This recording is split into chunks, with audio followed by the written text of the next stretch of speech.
ښه تېر ورځ کې مو سمپل ډیټابیس د یو سکول دپاره مو یو مکتب دپاره مو یو ډیټابیس جوړ مو کړو چې لومړی په هغه کې عموما یو ټیبل جوړ کړئ، بیا مو وروسته کیوریانې یعنې د هر صنف او د هر استاد شاګردان مو څه کړه جلا جلا مو پکښې پیدا کړله.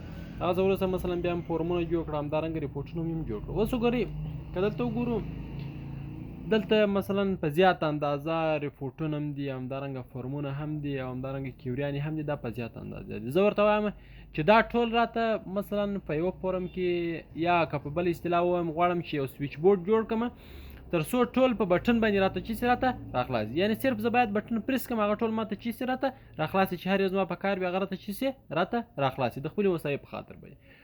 نو د هغه لپاره راځم لومړی کریټ ته راځم او په کریټ کې دلته لومړی چې کوم دی بلانک فارم یا فارم ډیزاین بلانک فارم دا چې کوم اخلم. دلته مې چې کله مثلا بلانک فارم واخیستی په بلانک فارم کې راځم لومړی چې کوم دی دلته یو بټن چې کوم جوړوم په کومه ساحه کې مثلا په دې ساحه کې یو بټن چې کوم جوړوم. صحیح شو. راځم دا بټن ورته وایم چې دا دې په کومه ساحه کې وي په دې ساحه کې وي. صحیح شو. اوس مې چې کله دلته یو بټن جوړ کړ دې بټن ته مثلا نوم ورکوم چې غواړم دا بټن د چی لپاره چې کوم جوړ کړم، په دې کې غواړم زه د چی لپاره دا بټن جوړ کړم. مثلا زه غواړم چې دا بټن د څوم سیم شاګردانو لپاره جوړ کړم، د لسم سیم د شاګردانو لپاره صرف به دلته لاس ورته ولیکو چې یعنې دا د څوم سیم شاګردانو لپاره دی د لسم سیم لپاره. که زه اوس چیرې راسم فرم ویو ته اوس وګورئ استعداد دی زموږ سره راخلاص و، زه په دې باندې کلیک وکړم ګورئ دا موږ ته هېڅ کار نه کوي ځکه تر اوسه پورې موږ ودې ته هغه کومه د ده وظیفه چې د هغه مو چیش کړې ده نه ده ورښودې.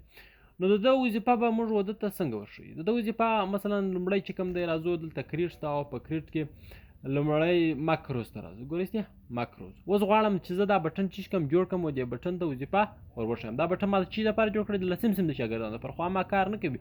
زه باید لومړی دته د ده کار چې کوم ور وښیم. ماکروز ته چې رالم اوس دی ما ته وایي ته غواړې چې ماکروز جوړ کړې د چی لپاره یې جوړه، د ریپورټونو لپاره یې جوړه، د پرومو لپاره یې جوړه، د کیوریانو لپاره یې جوړه، د چی لپاره غواړې چې کې جوړ کړم.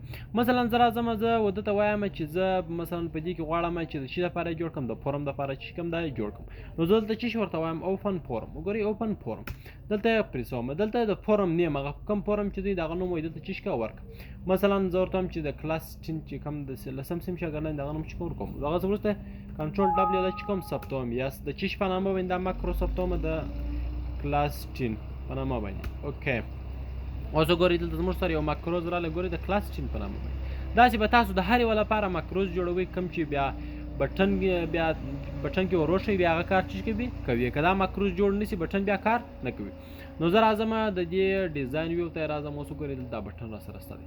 کله چې زه پر دې بټن باندې رایټ کلیک وکړم نو راځم دا چې کوم دی دغه بټن زه راخم دغه اندازه چې کومه ده دا به لومړی دومره کو دغه بټن به یې راواخو او دلته چې کوم د ایونټ ته راځم. په ایونټ کې اون کلیک کله چې زه دغه بټن پریس کړم باید ما ته څه کار وکړي. زه راځم دلته ورته وایم چې کلاس 10 ګورئ ماکروز موږ یوازې د کلاس 10 لپاره چې کړی جوړ کړی. زه ورته وایم چې ما ته د لسم سیم شاګردان چې کړي راخلاص کړي. وګورئ دا مې پکښې کنټرول دبلیو دا چې کوم ثبتوم یس د چیش په نامه باندې دغه فورم غواړم چې زه ثبت کړم. دا د سویچ بورډ په نامه باندې، یعنې په دې کې ټول راسره چیش دي راسره بټنونه دي. راځو سویچ بورډ په نامه به دا ثبت کړو. ښه اوکې اوس وګورئ یو فورم راسره جوړ شو د سویچ بورډ په نامه. په دې باندې زه کلیک کوم دلته ګورئ زه په دې باندې ډبل کلیک کوم. ګورئ ماته د څوم سیم شاګردان راغله د لسم سیم. ګورئ کلاس 10 ټول دا د کوم سیم شاګردان دي د لسم سیم شاګردان ټول راته راخلاص. صحیح شو.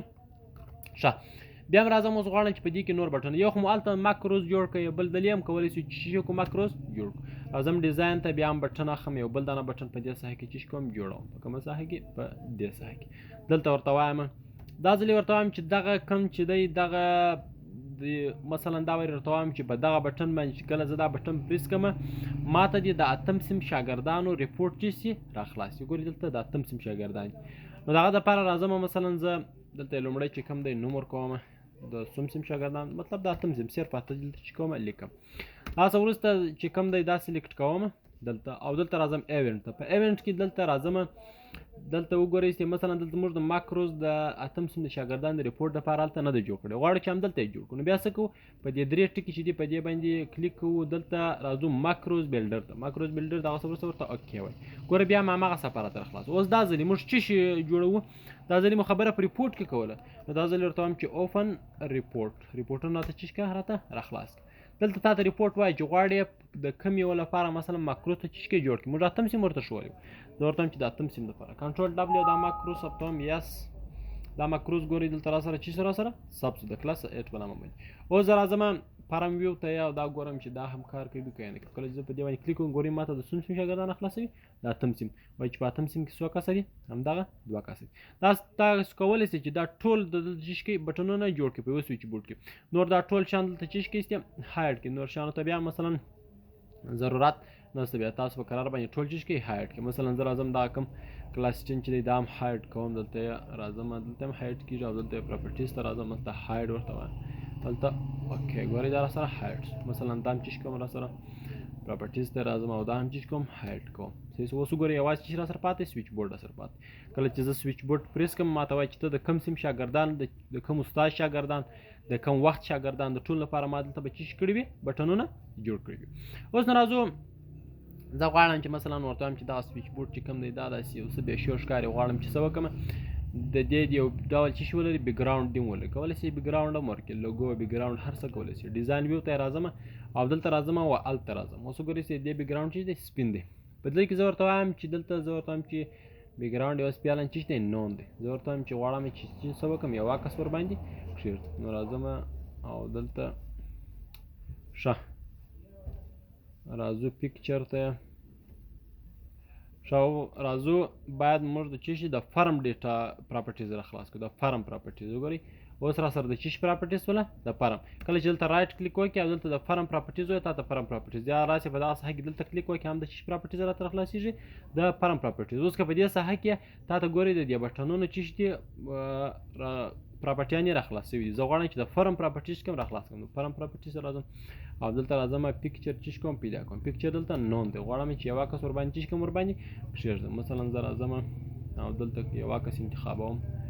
کوم عکس دی مثلا زه ورته وایم چې دا عکس دی ورته اوکې وایم. اوس وګورئ هماغه عکس یې چیستو همالته راغلی. دلته یې الایمنټ دی مثلا غواړئ چې په کومه ساحه کې دی په سنټر کې دی وي لیفټ کې دی وي رایټ کې وي بټم لیفټ کې وي دلته وي چې په هر ځای کې وي غواړئ چې هماغلته چیش کې ورته انتخاب کړئ. مثلا زه ورته وایم چې ټاپ رایټ یا مثلا ورته وایم چې چیرې په سنټر کې کولی شئ چې هر ځای ورته انتخاب کړئ.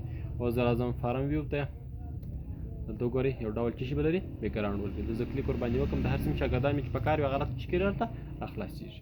ښه اوس یوه بله خبره ده. مثلا زه رالمه دلته چې کوم دی دغه اکسس مې راخلاص کړئ. د دې سره مثلا اوس په دې کې زما کوم ډیټابیس په کار دی مثلا کوم چې د سکول ډیټابیس تېر ورځ کې چې موږ ته جوړ کړئ هماغه ډیټابیس مې چې دی پکښې په کار دی. کله چې ما ډیټابیس را خلاص کړئ په دې کې ګورئ ما ته دلته فقط یو چیش راکوي یو سپینه صفحه راکوي. اوس نو دی تا ته وایي چې ته په دې کې چیش غواړې چیش کې را خلاص کړې. زه به دغه وروسته بیا چی کوم د سویچ بورډ باندې ډبل کلیک کوم تر څو دلته ما ته چی سي را خلاص دي. خو زه ورته وایم چې نه دا رقم دې نه وي. کله چې زه صرف څه وکړم دغه ډیټابیس صرف زه را خلاص کړم او ما ته باید چی شي را خلاص شي ډایرکټ و دغه کوم سویچ بورډ چې دی دغه باید و ماته چی سي راته را خلاص. نور شیانو ته چی نه لرم ضرورت نه لرم. صحیح دی. باید دغه سویچ بورډ اوس خو سپینه صفحه ده او باید چې زه دغه ډیټابیس کلیک کړم او ماته ډایرکټ چی شي را خلاص شي دغه سویچ بورډ را خلاص شي. نو دغه دپاره بیا راځم فایل ته او په فایل کې راځم او چی ته راځم او اپشن ته راځم. په اپشن کې دلته کرنټ ډیټابیس ورته وایم. دلته وایي ډسپلی فارم کوم فارم غواړئ چې زه ورته د سویچ بورډ چې کوم فارم دی راته را خلاص کړه. دغه څه ورته اوکې وایم. صحیح دی. او دغه څه ورته اوکې ښه. اوس راځم تاسو ورته وګورئ چې زه راځم د سکول چې کوم ډیټابیس دی هماغه را خلاصوم. دلته راځم سکول وګورئ چې هغه سویچ بورډ چې موږ ورته ښودلی و هغه خپله ډایرکټ چی سره را خلاص